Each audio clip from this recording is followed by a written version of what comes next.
Welcome to Kayla Adventure. Today we will talk about Jeep accessories. This is a rock slide tailgate table. Today we're going to install it and see how it works. The tools you will need are a 5/32 Allen wrench and a trim removal tool. The first thing we will do is remove the plastic panel.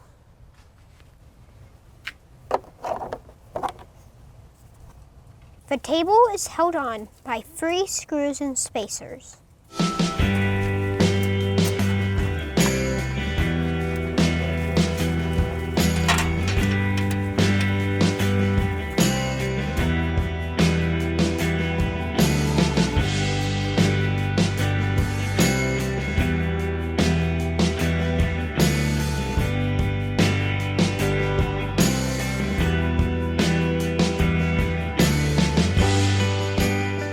This is how the table looks unfolded.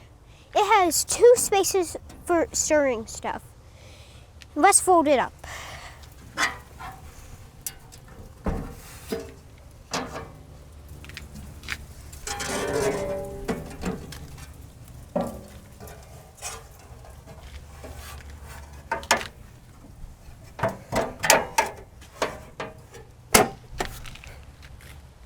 So that's the rock slide tailgate table. Thanks for watching and see you next time.